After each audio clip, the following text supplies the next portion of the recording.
students, you already know about probability. We will see this concept in detail again in this chapter. But before that, let us see some of the important terms related to probability. For this, let us consider one classic example of rolling a dice. Now students, when we roll a dice, it will be an experiment for us, where we will study its results and the probabilities of that result. Say we roll a dice once, which is our experiment, and say we get face with number 1.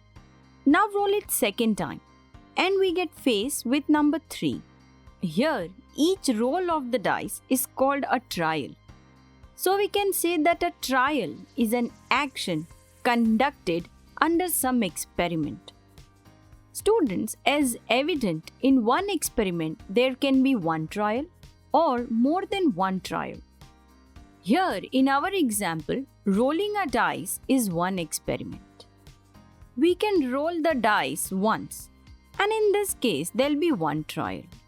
If we roll a dice twice, there'll be 2 trials, and if we roll it 100 times, there will be 100 trials.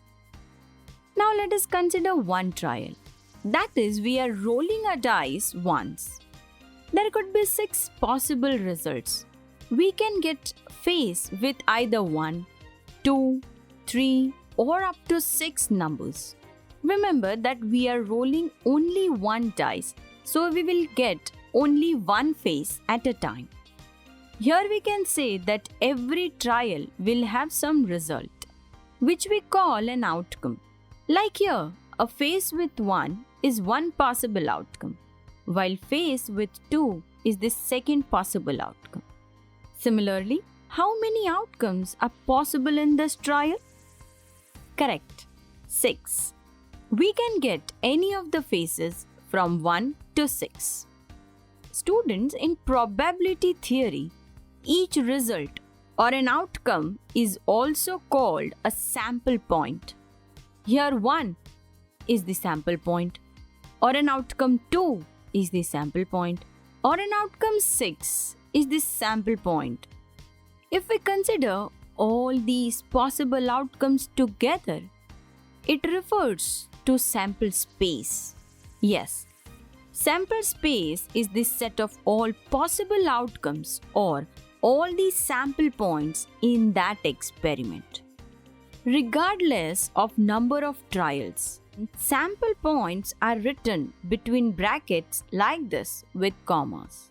And this whole bracket represents the sample space of that experiment.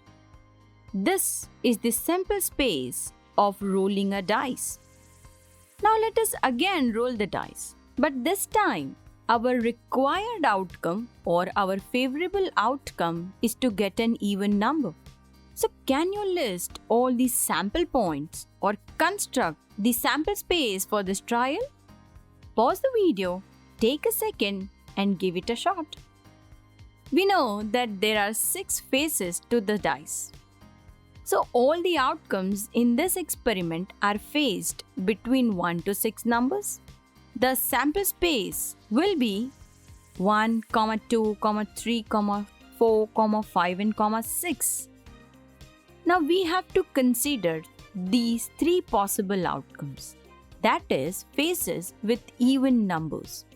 And they are faces with numbers 2, 4 and 6. Let us say we write them like this: 2, 4, 6 between the brackets.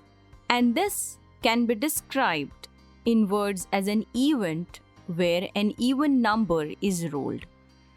Thus, the set of the outcomes that are even, that is 2, 4 and 6, is known as an event. Now observe that here, this set of outcomes or sample points is a subset of bigger sample space. This subset of sample space is known as an event, as I told you. So we can say that event is a subset of sample space where we consider favorable outcomes. Now let us take one more example to understand this better. Now how about tossing a coin? Can you write sample space for it? When we toss a single coin, say once, there'll be two possible outcomes. One, heads up, and the second is tails up. So here there are two sample points, that is H and T. Now the sample space is written as set of all outcomes or sample points. Let us say the outcome with heads up represented as H and the outcome tails up represented as T. So can we write this sample space as 2 raised to 1? Yes. Here 2 shows all possible outcomes, that is heads and tails, and 1 shows number of trials, that is we tossed the coin once. Now what if we toss same coins 10 times? Students, we know that there can be either heads or tails, and since both are equally likely to happen, we have to count the total outcome as 2 raised to 10, where 2 are the possible outcomes, heads and tails, and 10 represents the 10 trials that we are going to do. And so we can say that there are 2 raised to 10, that is 1024 outcomes. Don't get scared, you don't have to prepare sample space for this one. But students, what we want you to note is that when we toss a coin 10 times, we may get heads a few times or tails a few times. Thus the set of all outcomes when we get a head is one event, say E1, and getting all the tails is another event of the same experiment, say E2. Thus an event is a small subset of whole sample space for that experiment. Now can you tell me in this experiment what number of trials are there? Correct. They are 10 since we tossed a coin 10 times. When we conduct trials multiple times, each outcome will occur more than once. The number of times each outcome occurs in each event is called its frequency.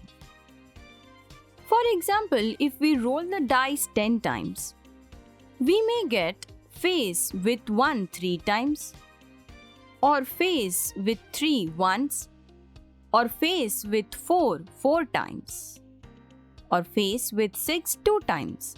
Here we can see the frequencies of all the events are as follows. That is, frequency of outcome face with 1 is 3, that of face with 3 is 1, face with 4 is 4, and face with 6 is 2. Similarly, when we repeat the trial of tossing a coin 10 times, if we get heads 6 times, its frequency will be 6. And if we get tails 4 times, its frequency will be 4. Thus, frequencies of the individual events E1 and E2 will be 6 and 4 respectively. So in this video, we learned the frequently used terms while learning about probability. What about actually calculating it using a formula? We will see in our next video.